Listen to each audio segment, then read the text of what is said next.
Hi friends, ഞാനിന്ന് പറയുന്ന വിഷയം ബിഗ് ബോസ് ഹൗസിൽ ഫോൺ ഉണ്ടോ ഇല്ലയോ എന്നതിനെ ചുറ്റിയാണ്. ബിഗ് ബോസിൽ ഫോൺ അലൗഡ് അല്ല. പണ്ട് പോലെ ഒരു ഇതാണ് ബിഗ് ബോസിൽ ഫോൺ ഉണ്ടോ ഇല്ലയോ എന്ന് വെച്ചാൽ മറ്റു മത്സരാർത്ഥികൾ ഫോൺ യൂസ് ചെയ്യുമോ ഇല്ലയോ എന്നതിനെ കുറിച്ചാണ്.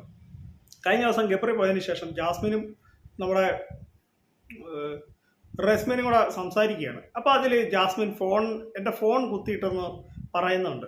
നല്ല വോയിസ് ആയിട്ട് നമ്മളെല്ലാവരും കേട്ടതാണ്, ഞാൻ കേട്ടതാണ്. അപ്പം ബിഗ് ബോസ് ഹൗസിൽ ഫോൺ ഉണ്ടോ ഇല്ലയോ? ഒരുപക്ഷെ ഇല്ല എന്നാണ് നമ്മുടെ വെച്ചാൽ ബിഗ് ബോസിൽ എല്ലാം കണ്ടുപിടിക്കുക, അവിടെ എല്ലാം ക്യാമറയാണ് ഫുള്ള്. അപ്പം ജാസ്മിൻ വന്നെങ്കിൽ നമ്മളെ ഒന്ന് പറ്റിക്കാൻ വേണ്ടിയോ അല്ലെങ്കിൽ മറ്റുള്ളവരെ തെറ്റിദ്ധരിപ്പിക്കാൻ വേണ്ടി പറഞ്ഞായിരിക്കും, നമുക്കതേക്കുറിച്ച് അറിയത്തില്ല. അപ്പം ബിഗ് ബോസ് ഹൗസിൽ ഫോൺ ഉണ്ടോ ഇല്ലയോ എന്ന കുറ്റിയാണ് ഇപ്പോഴത്തെ എല്ലായിടത്തും നടക്കുന്നൊരു അപ്ഡേറ്റ്. നിങ്ങൾ പറ, ബിഗ് ബോസ് ഹൗസിൽ ഫോൺ ഉണ്ടോ, അത് യൂസ് ചെയ്യാൻ പറ്റുമോ? നിങ്ങളുടെ അഭിപ്രായം നിങ്ങളിവിടെ രേഖപ്പെടുത്തുക. അപ്പോൾ എൻ്റെ ഈ കൊച്ചു വീഡിയോ ഇവിടെ അവസാനിക്കുകയാണ്. നിങ്ങൾക്ക് ഇഷ്ടമായെങ്കിൽ വീഡിയോ ലൈക്ക് ചെയ്യുക, ഷെയർ ചെയ്യുക, എൻ്റെ channel subscribe. Thank you, bye bye.